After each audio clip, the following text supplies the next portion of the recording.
I deal directly with schools, with colleges, or with local authorities. So I've got some interesting contracts with, well, Bishop Grosseteste have me in about once a month, Harlow Educational Authority.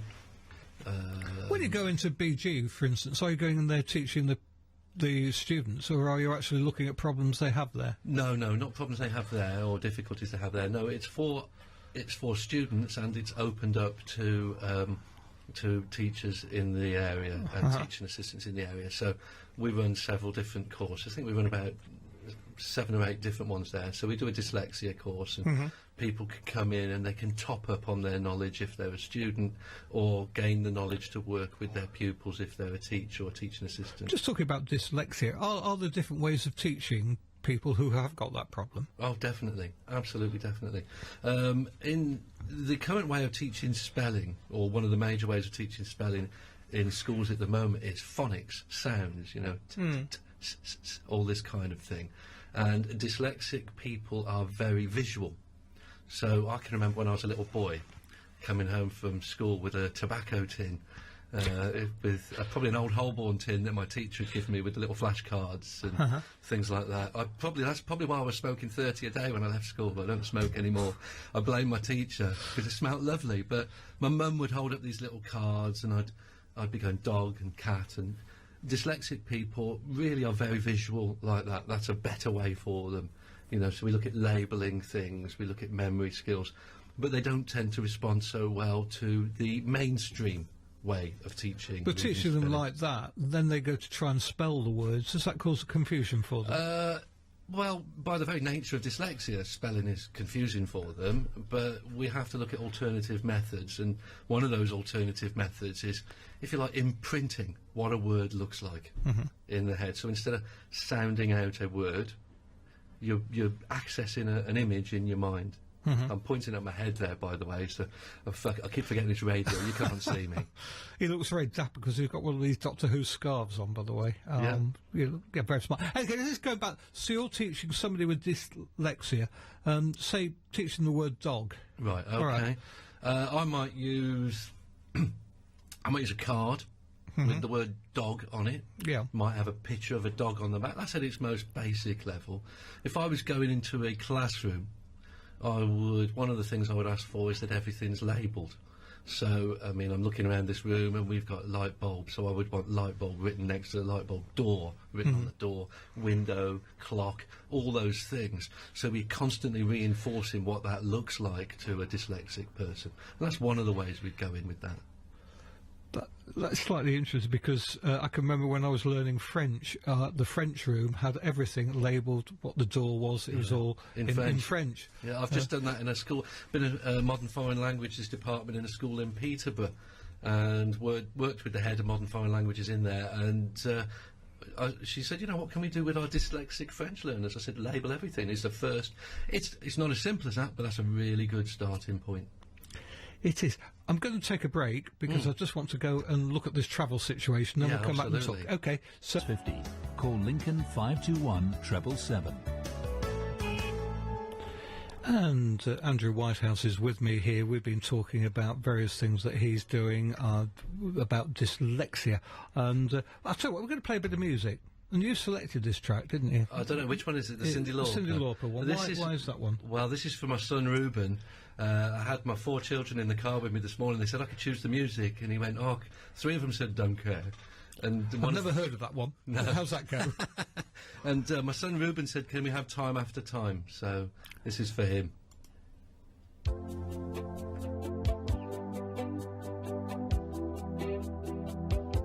Music across the styles and the decades. This is Lincoln City Radio on 103.6 FM. 103.6 FM. 23 minutes past 10 o'clock here on Lincoln City Radio. Andrew Whitehouse, my guest this morning. Your title again, just tell us your title. I love this title. Special Educational Needs Consultant. And obviously that involves quite a lot of things, but you are involved with schools. Yes. So what do you actually do when you go into schools? Well, a variety of things, really. I mean, for the most part, it's training with staff, but a lot of the time, once we've done a little bit of training, schools want me to come into the classroom and observe and give, I suppose, bespoke, individualised advice on what to do with, maybe looking at certain individuals and what are they doing and why are they doing it. There's a thing I call squirrel syndrome. Are the distractions? Are they looking at the squirrels out in the trees rather than looking at the teacher? Or are they sitting behind somebody with a very large head and can't see the board? Sometimes it's stuff really as simple as that. But my favourite was I did a visit to a school a couple of years ago, and they were having some difficulties, and this was up north again, and they were in what they call requires improvement from Ofsted, which is, it's not a good place to be. And we treated this primary school, or I treated this primary school along with the head teacher there, as if it were a special school. So it wasn't, but we put in interventions that you might put in a special school, and between us we got the school from requires improvement to outstanding in 25 months, which is, if you know schools, that's a dream come true. That's pretty really good, isn't it? Really? Fantastic, fantastic. Just by doing things ever so differently and making sure you put all the right things in place. So all sorts of stuff, and I get called in for really interesting reasons, like giving kids a reason to come in the morning. So we look at the curriculum and say, well, what different stuff can we do? Do exciting things, How do they change the curriculum to make it interesting? Because some of the subjects are pretty boring, aren't they? Oh, no, not if you do it right, Malcolm. No, right, okay, well, fine, all right, fine.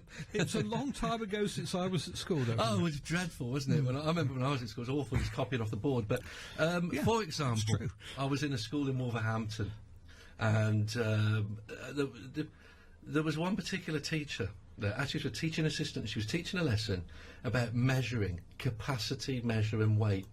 And she was doing this lesson, delivering this lesson, and these kids were making milkshakes, banana milkshakes. Mm-hmm. And not only were the kids transfixed, but I was transfixed. And I don't even drink milk, and I thought this looked fantastic. I was very tempted, So you just, a way you do things to capture children's imagination. When I teach about ADHD, people say, well, one of the things about ADHD, it's attention deficit, it's hyperactive. These kids are just very lively children. And so one of the questions I get asked all the time is, how do we get them to sit still? Well, you don't. They're not built for sitting still. And so, but there is a way. There is a way. That lesson, that teachers know this, that lesson that you teach every couple of months that you go, good grief, I wish somebody was in watching that. That was so fantastic. That was so great. And I'm assuming people are outstanding all the time, but this one's that uber outstanding lesson, that'll get a child with ADHD to sit still. But you can do that some of the time, but not all the time. That's the whole point, isn't it? No. Which is the point you're trying to make, I think so. Yeah. So what we would say with, how do you get them to sit still? Well, it's not the easiest job in the world, so let's design a lesson where you keep them moving, where you think about their attention span. Social sciences would say your attention span is your age plus a minute. Now, that doesn't mean you can pay attention for 26 minutes, Malcolm, okay? Right, it's... You're supposed to laugh then, mate. Oh, sorry. Sorry, I was taking this very seriously. Yeah, no, I was telling you were only 25. But we reckon it's up to the age of about 16. So 17 minutes is about the longest you can pay attention. And if you've got something like ADHD, you can knock a third off that.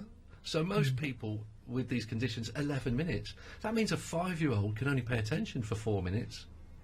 So it's probably quite true, actually, isn't it? Absolutely. I think that is true. But they'll sit in an assembly for 40 minutes when they're giving out the certificates. And if they're getting something, that's slightly different. Well, no, I go to these assemblies, I've got kids myself, and they're sitting there, and the parents are invited in, and the assembly goes on for ages, and all the mums are all on their iPhones, and the kids are spinning around, and the poor teacher's trying to keep them still because they just can't sit that long, So it's interesting stuff. It is. I could never... being tall is always difficult. Sitting... it was different. And I think teaching has changed dramatically in the last 50 years, hasn't it? Well, in fact, the last 20 years, probably. Expectations on teachers, absolutely. I couldn't do it. You couldn't be a teacher? No, not at all. No, I did do it for a little while, but what's expected of these people, when they're delivering a lesson and... They've planned the lesson, they've prepared the resources, they're delivering the lesson, they're managing the behaviour, they're ongoing assessing while these lessons are happening. And then I'll notice something that they haven't done and they're embarrassed. Well, of course they haven't noticed it. They're multitasking in the extreme, and when I come in, I'm the extra eyes and ears that sees those little things that help them out. You're different from an inspector. Oh, good grief, I'm their friend. I'm their friend. You're different from Ofsted going in. No, completely the opposite. I'll go in, and when I write a report, it's about moving things forward. It's about what we can do to help. It's about what great things you're doing and what you could do more of. But it's not inspection, it's helping. I go in as your best mate. Okay. We'll come back and talk to you in a few minutes' time, get some details about you, and you're going to come in again and talk about certain aspects of your job. Yeah. I have got to play a track from our classic album of the day, Michael Jackson Thriller. Oh, brilliant album, isn't it? Well, I bought it at the time, 1983. Yes, how many copies did it sell? I think I've told you, actually. Only one to me. Only one to you. 65 million copies were sold, and this is a track from that, and you'll know it. Go on, Billie Jean. Oh, lovely. Lovely track. Of course, was a Thriller by Michael Jackson, selling a massive 65 million copies. There'll be more classic albums next week on the Lincoln Morning programme. And Andrew Whitehouse, still here? Yeah, and I'd love to hear from you. I'm a very lucky person. I do a job that I'm passionate about, and I love talking about my job. I'm in a really good position, so you would be doing me a favour by talking to me about it. So if you have got a problem, or you know somebody who's got a problem, Andrew would be happy just to talk to you, not spend hours on the phone, but just to give you some basic advice. I might. Well, you're very talkative, I'll give you that, Oh, Andrew. I love it. It's my job. I'm a professional speaker. Yes, well, that's another title. All right, well, we're not going down your title. I'll take a note of the numbers and the email address just in case somebody hasn't written it down, so they can always give us a ring on Lincoln 26 26 80.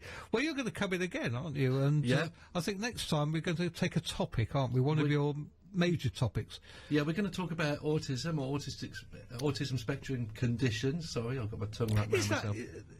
Is that new? Is that something which has come on board recently? Because did we have that, say, when I was at school? Was that known? Was it known or not talked about? It was probably, we've known about it for an awful long time, but possibly not talked about in schools so much. It's, I went to school in the 70s, and really it just wasn't like it is now, and so no, it wouldn't have been talked about. You certainly wouldn't have heard about ADHD.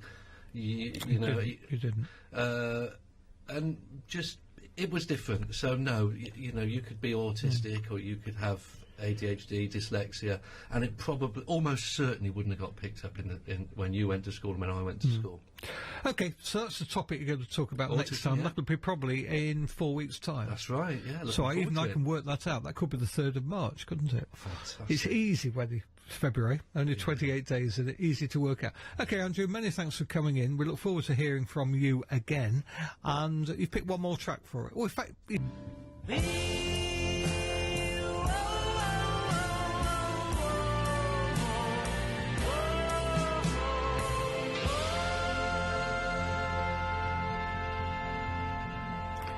Paul McCartney and Wings there, and My Love. My thanks to Andrew Whitehouse, who's a special educational needs consultant. Thanks to him for coming in today and talking to us, and he will be back in 4 weeks' time talking about other aspects of his job.